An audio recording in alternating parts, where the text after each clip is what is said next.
بسم الله الرحمن الرحيم قدر منو محصلينو ورنو السلام عليكم يوزل بیا خراغ لاست نن ورځې د پریزنټیشن موضوع د تیر په تعقیب باندې د ایمیونټي او واکسینونو په برخه کې ده موږ تاسو د ایمیونایزیشن او ایمیونټي په ابتدایي مفاهیم او اصطلاحات باندې خبرې وکړي اوس رسیدلی یو دي ته چې واکسینونه په څو ډول دي واکسینونه په مجموع کې په څلور ډول دي چې لومړی لایف اټینویټډ یا ژوندۍ کمزوري شوی واکسین دي دوهم کیلډ یا انیکټیویټډ واکسین دي لایف اټینویټډ هغه واکسین دي چې د میکروبونو یا د انټیجنونو وایرولانس کم شوی دی د دوی پاتوجینیسيټي کم شوی ده او فقط ایمیونوجینیسيټي ساتل شوی یعنی دوی ژوند کمزوري ژوند دي خو کمزوري دي ناروغي نشي تولیدوي فقط د ایمیون ریسپانس ته تنبیه کولو قابلیت لري کل یا انیکټیویټډ واکسین هغه واکسین دي چې د مکمل ډول وژل شوی دي خو انټیجنیک خواص یا ایمیونوجینیک خواص ساتل شوی دی او د ایمیون ریسپانس ته تنبیه کولو قابلیت لري موډیفاید ټوکسینز یا ټوکساید یا هغه واکسین چې د ټوکسینونو جوړ شوی دي د دریم ډول د واکسینونو دي او بل سب یونټس اف انټیجن یا د انټیجنونو یو برخه یا سب یونټونه یا یو کوچنی برخه چې هغه د واکسینو په ډول باندې ته جوړ شوی وي او د واکسینو په هیڅ ورڅخه استفاده کوي لایف واکسین ریسیپینټ یا اخستونکو منتن کوي لیکن د ناروغي سبب نه کیږي کچېرته په بدن کې ریزیډوال انټي باډي موجود وي یعنی د مخکې نه په بدن کې انټي باډي موجود وي نو د واکسین ټیک دا متضرر کیږي مقصد دا دی چې کچېری بدن کې مخکې انټي باډي موجود وي او همدغه انټي باډي سره برابر واکسین وشي نو دغه واکسین د منځه د انټي باډي په واسطه باندې د منځه وړل کیږي او د واکسین ټیک دا یا د واکسین کول یا اخستل یا پورا اخستل یا دغه په مقابل کې عکس العمل د بدن دا متضرر کیږي بي سي جي او اورال اي پي وي د دې په دې کې ایکسپشنز دي یعنی استثناءات دي یعنی کچيري مخکنه انټي باډي وی هم بیا هم دې واکسینو ټیک نه متضرر کیږي د ژوندۍ واکسین سره معمولا وای یو سنگل ډوز دا کافی دی یعنی د ژوندۍ واکسینونو د تطبیق یوازې یو ډوز دا کافی دی او اضافه ډوزونه د ژوندۍ واکسینونو معمولا په کار نه ویني کې یو ډوز وشي نو هغه مطلوب ریسپانس دا ورکوي او اضافه ډوزونو ته ضرورت نشته په دې کې بیا هم او پی وی اورال پولیو وایرس واکسین اورال پولیو واکسین دا چې دا یو استثناء ده یعنی موږ تاسو معمولا د او پی وی یا د اورال پولیو واکسین ډیر ډوزونه تطبیقو ماشومان ته او دا د په دې برخه کې استثناء ده ځکه چې د دې د متکررو اخستلو سره د واکسین ټیک زیاتېږي او په بدن کې معافیت وړي د واکسینو د پوتنسي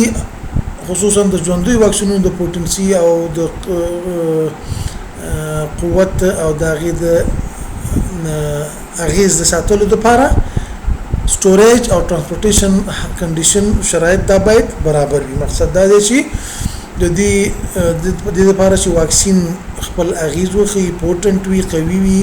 او تاثیر وخی بدن کې هغه پیدا کی ایمیون ریسپانس منځته راوړي نو باید سټوریج او ترانسپورټیشن په وخت کې دا ضروري شرایط چې کوم کولډ چین موضوع ده دا باید په ذهن کې وساتل شي د دې لایف واکسینونو نو ورسته بل ډول د واکسینونو کیلډ واکسین یا هغه واکسین دي چې په شروع کې یادونه ورڅخه وشو چې وژل شوی دي یا غیر فعال شوی دي. د دې یو مهمه ګټه ده چې دا واکسین ډیر سټیبل یعنی دا زر نه خرابېږي. ایمیونټي په دې کې د دې واکسینونو دا پرماننت نه ده. مقصد دا دی د ډیس ایډوانټیج دی. هغه ایډوانټیج دی د ډیس ایډوانټیج دی یعنی د کیلډ واکسینونو ایمیونټي معمولا دایمي نه وي. د بوستر په شمول باندې څو ډوزونه معمولا اړین وي یا پکار وي. په لایف واکسینونو کې د او پی وی نه پرته نور ټول واکسینونو کې معمولا یو ډوز به اکثرا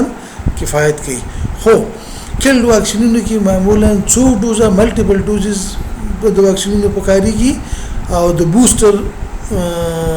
اړتیا هم وي ترڅو دوامدار یا د وګړي مودې یا د ډیر مودې لپاره پروټیکشن یا خوندیتوب منځته راشي. اکثره وژل شوي بکټیریل او ځینې وژل شوي وایرل واکسینونه لکه انفلوئنزا دا د زیاتو موضعي او سیستمیکو ریاکشنونو سره مل وي. یعنی مقصد دا دی چې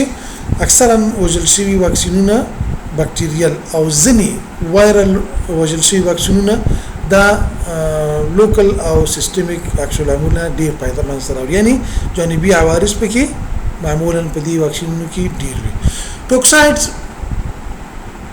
د څه دي موډیفاید ټوکسین دي مریض ته ټوکسیک نه دي. ابتدایي ایمیونایزیشن د متعددو کسری ډوزونو یا ملټیپل ډیوایډ ډوزونو په شکل باندې وي ترڅو د دې واکسینونو ساید افیکټس یا ایڈورس افیکټس یا هغه بد اغیزي دا کم شي. ان دې لپاره چې بد اغیزي کم شي لګ په مختلفو یا په تقسیم شو کسری ډوزونو باندې تطبیق کیږي او د تطبیق نه وروسته هاي انټي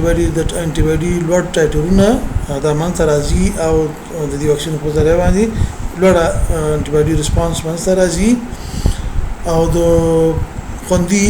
د دوامدار خوندیتوب لپاره وایي بوستر ډوزونه هم په ټوکسایډونو کې پکار وي. بل سب یونټ واکسین دی په شروع کې مې ویلي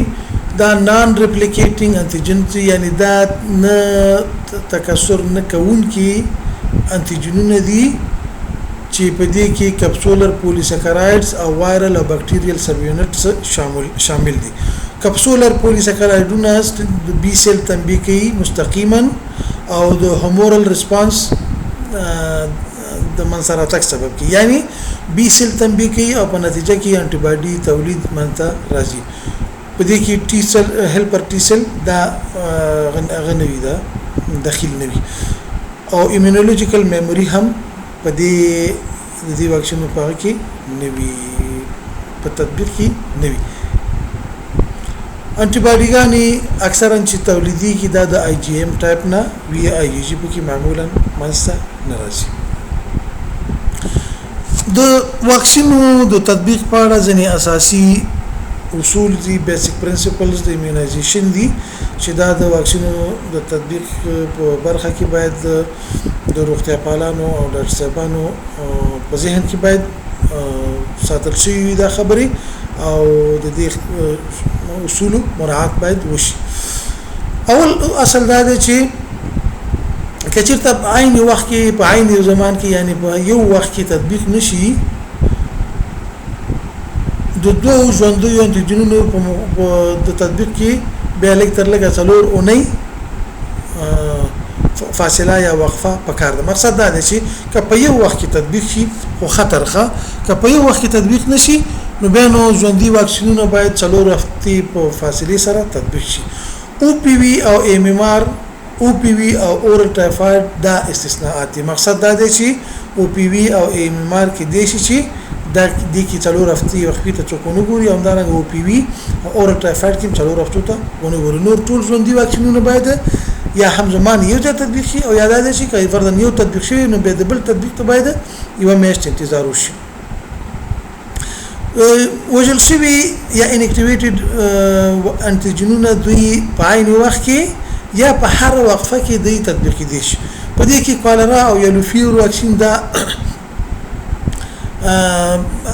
معمولا وي خداده شي د 3 هفتو په فاصله کې و تطبیق شي. نور ټول واکسینونه دا کې دي چې یو ځای تطبیق شي کې دي چې په هر وقفه کې تطبیق شي. یعنی د کې بیا 3 هفتې انتظار ضرور نه دی. واځي کولرا او یلو فیور واکسینونه باید په مخبل مانځ کې 3 هفتې فاصله ولري. ژوندۍ او غیر شوي وایرسي واکسینونه کې دي چې په دوه مختلفو ځایونو کې په یو وخت کې ورکول شي. مقصد دا دی چې په یو ځکه یو واکسین تطبیق شي، په بل ځکه بل په عین وخت کې دا غده د اجازه شته او دا غده ممنوع نه ده. د یو واکسین زندیدل یا د یو واکسین کېدل پاتې کېدل دا نه ضروري کې چې ټول سکیجول دی سر نه بیرته تکرار شي. just resume the missed dose and go ahead. اما کوم دوز چې مس شوی دی هغه وکي او مخکې لاړ شي. یعنی ټول سکیجول به د سر نه تکراروي. کچته د یو ماشوم ایمونایزیشن سټیټس معلوم نه وي، مقصد دا دی چې معلومه نه وي چې د کوم واکسین کړي کوم نه دی کړي، نو به د عمر سره سم چې کوم واکسین برابر وي هغه ورته تطبیق کیږي. پنځم دوز باید د دوز اندازه باید مراعات شي. دوز توصیه شوی دوز ته باید تاسو او التصاق وکړو. مقصد دا دی چې هغه لحاظ وکړو څومره شي توصیه شوی دی هغه تطبیق کو. زیات د حد نه د خپل توصیه شوی اندازې نه زیات دوز ورکول دا د جانبي عوارض سبب کیږي او لو دوز چې دا ممکن ایمیون ریسپانس ما سره نه دواړو نه به ځان ساتو. په یو سرنج کې به واکسینونه نه ګډیږي. خفيفه upper respiratory tract infection اسهال خفيفه تبع prematurity پنسلین سره حساسیت د حساسیتونو نور تاریخچه خوارځواکي او د نږدې یا لګ نږدې ماجی کې د انتان سره مخامخ کېدل او د انټيبیوټیکو وسنۍ درملنه د واکسین لپاره مزاد استحباب نه دي.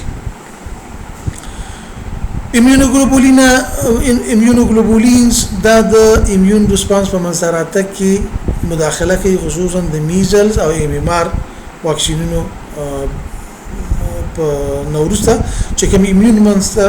ریسپانس مسره راځي په دې په منځراته کې ایمیونوګلوبولین مداخله کوي. نو کچیرته د دې میکروبونو په مقابل کې آی جی جی اخیستل شوی وي نو به 3 میاشتې د واکسین تطبیق ته انتظار کوو. د او پی وی په برخه په پیخه کې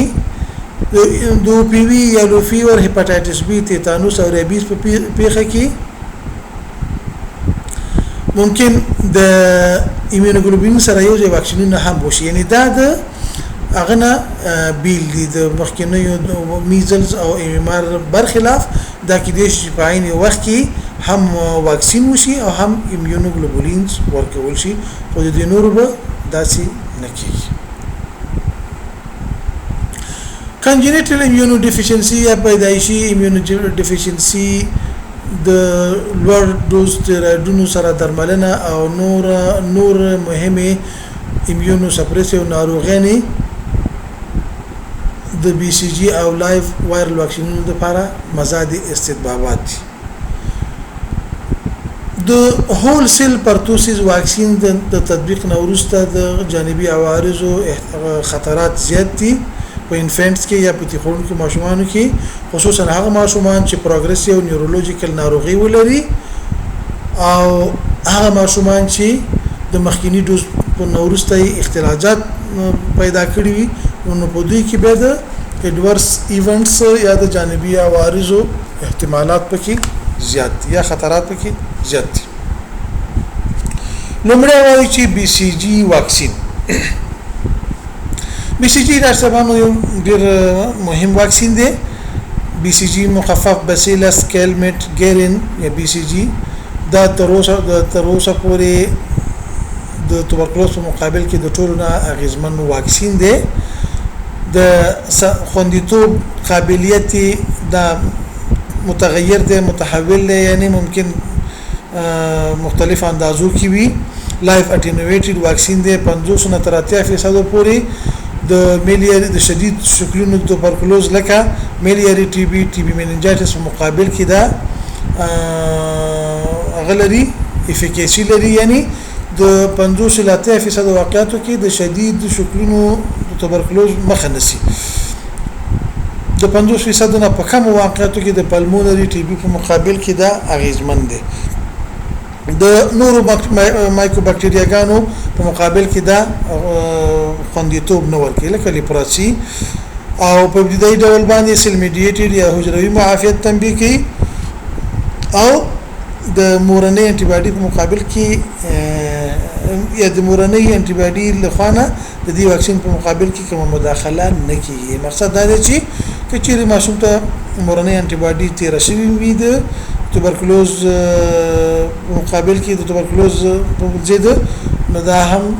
بیا هم واکسین ورکول کېدای شي ځکه دا سیل میډیټډ ایمیونټي تنبیه کوي او واکسیني اغیزه نه منځ نه وړي دا د زیګون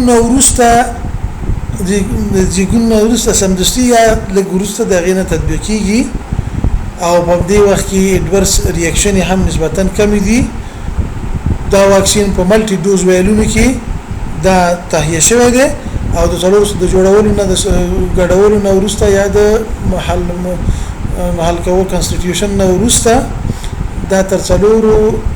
ساتو پوری به استعماليږي څلور ساعته وروسته به ډیسکارډ کیږي یا غورځول کیږي یعنی څلور ساعته وروسته به د واکسین پوتنسي د منځي او باید استو غورځول شي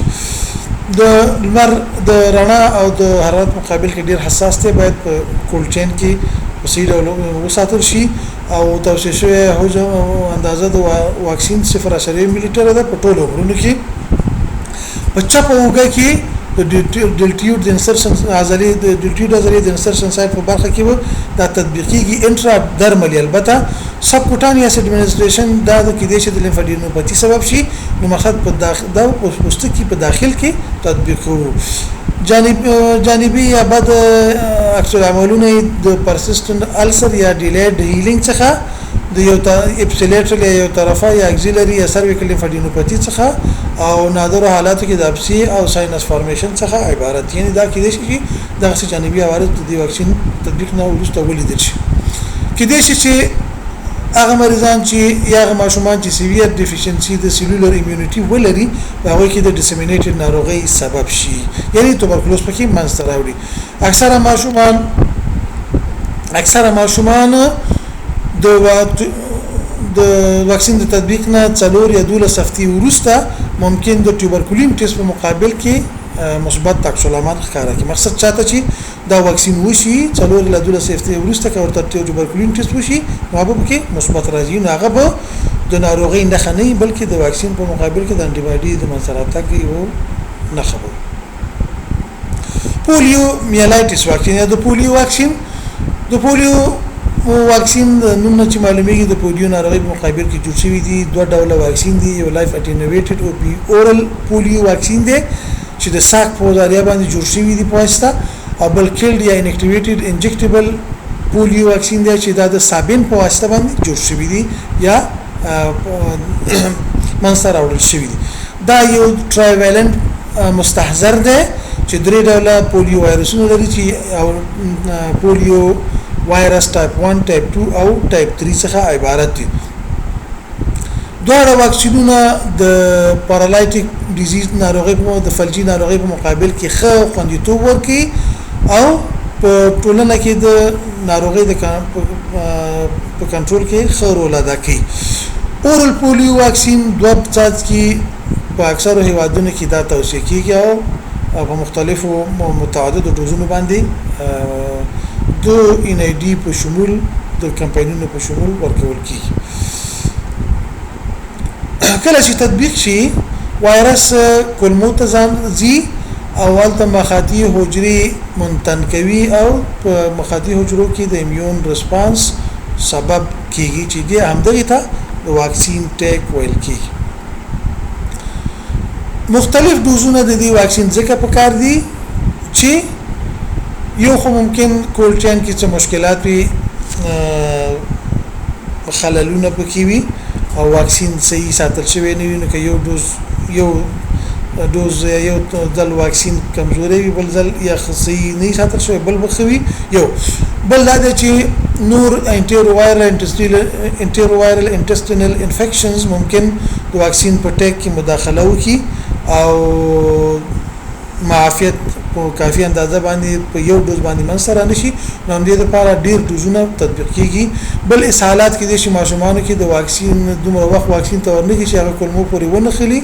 اول ته د کلمو د مخاطي حجرو د منتن کېدو د محافظي ریسپانس منسره تک سبب شي نو دې وجنه مختلف ډوزونه د دې واکسین ورکول کیږي د دریو ډوزونو وروسته سیرو کنورژن او یا 90% په شاوخوا کې دي په انفنسي کې 5 ډوزونه او د بوستر ډوزونه په 15 میاشتنۍ او بیا په 5 کلنۍ کې دا توصیه شوې دي یا توصیه کیږي اضافي ډوزونه د پلس پولیو لکه په انایډیګانو کې او سب انایډیګانو کې تر 5 کلنۍ پورې دا هم حتمی دي یعنی د دې 5 ډوزونو علاوه به چې کله کمپاینونه وي د کې واکسین اخلي او یا فرعي کمپاینونه وي تر 5 کلنۍ پورې دا واکسین اخیستل کی سره د چې اوس خو ممکن د دې نه پورته عمر کې ورکول شي واکسین اسوسییټډ پارالایټیک پولیومیلایټس دا د دې یو ډیر نادر ساید افیکټ دی چې په 2 میلیونو ماشومانو کې کېدای شي په یو ماشوم کې دا ولیدل شي او دا دومره سیګنیفیکنت یا مهمه نه ده انجکټیبل پولیو واکسین دا ډیر ایمیونوجینیک دی او ډیر ښه هومورال ایمیونټي یا انټي باډي معافیت منسره وړي او همدارنګه لوکل فرنجر او پاسبلی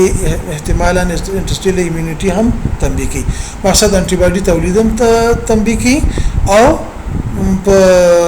فارنکس کې هم د انټي لوکل ډول باندې د انټي باډي تولید کوي تنبیه کوي او په کلمو کې هم تنبیه کوي سیرو کنورژن یا ریټ 90 او 95% پورې د ډوزونو وروسته چې دا د ډوزونو به د درې میاشتې نه وروسته د 2 میاشتو په فاصله باندې ورکول کیږي یا زرخي تطبیق کیږي سیرو کنورژن کچرته بدري ډوزونو کې ما شوم ته دا واکسین تطبیق شي نو بیا 99% سیرو کنورژن دی یعنی په 99% مریضانو کې ممکن انټي باډي منفي حالت نه انټي باډي مثبت حالت منسره شي او دا څنګه وي چې دا د شپږو هفتو نو وروسته په 4 هفتو په فاصله کې تطبیق شي درې دوزه د شپږ هفتو د عمر نه د ځګون نو وروسته شپږ هفتې وروسته به شروع کیږي او هر دوز به 4 هفتې د 2 دوزونو مخکې 4 هفتې فاصله وي درې دوزه به تطبیق کیږي نو په دې کې سیرو کنورژن بیا د 2 دوزونو مقابل کې زیات دي د وایلډ وایرس په کنټرول کې وای دا دومره قابل اعتماد نه دی ان دا نشي کولای چې د وحشي وایرس سرکولیشن کنټرول کې ول هرډ افیکټ درلودل شي هرډ افیکټ باندې مخکې موږ تاسو غږیدلی یو آی ایم ورکول کیږي او نیم سی سی ورکول کیږي د پولیو د ایرادیکیشن ستراتیژي اجزا څه شي دي د پولیو لپاره څه تاسو معلومات لرئ شي د پولیو د منځوړلو یا د پولیو د ریشکن کولو لپاره یو ستراتیژي موجوده ده چې د دې ستراتیژي اجزاوي 4 دي یعنی 4 کارونه به کیږي ترڅو پولیو په مکمل ډول باندې د ټولنې نه محو شي اول کمپوننت د دې ستراتیژي دا دی چې هاي روټین انفانت ایمونایزیشن کوریج یعنی دا دی چې د ماشومانو روټین واکسینیشن پروسه په لوړ اندازه سره یعنی په لوړه سویه سره تر سره کیږي یعنی ټول ماشومان به په منظم شکل باندې په روټین د روټین واکسین اخیستلو ته کلینیکونو ته وړل کیږي یو بل ما په کمپاینز د اوټ بریکونو په وخت کې کله کله چې د دې ناروغي اوټ بریک منځته راځي نو دغه د لپاره به یو کمپاین پلان کیږي ترڅو هغه ټوله ساحه یا شاوخوا ټولې ساحې دا غشي ایمیوناشي نو د دوه ستراتیژي کمپوننت او بل دا چې یو حساس سرویلانس سیستم باید موجود وي د اف پی کیسونو د تعقیب لپاره کچري اکیوټ فلاسید پارالایسیس کوم کیس من سره راځي نو دا هغه په تعقیبيږي او سرویلانس سیستم به دغه لپاره موجود وي ترڅو د اف پی سبب معلوم شي چې پولیو دی او کا بل کوم سبب د اف پی موجود دی او بل دا دی چې میس نېشنل ایمونایزیشن ډے کمپاینونه به پروګرام کې برابرۍ ته ترتیب کیږي ترڅو یو وخت کې په ټول هیواد کې یو کمپاین تر سره شي او د واکسینونو د وایلډ وایرس د سرکولیشن د واکسین په واسطه د وایلډ وایرس سرکولیشن دا کم شي او په نتیجه کې هر ډیفیکټ منځ راشي او د وایرس یا د دې ناروغي د ایرادیکیشن لپاره زمينه برابر شي تاسو توجه نه ډیره مننه بل هغه ان شاء الله چې په پاتې برخه په بل پریزنټیشن کې تاسو حضور ته وړاندې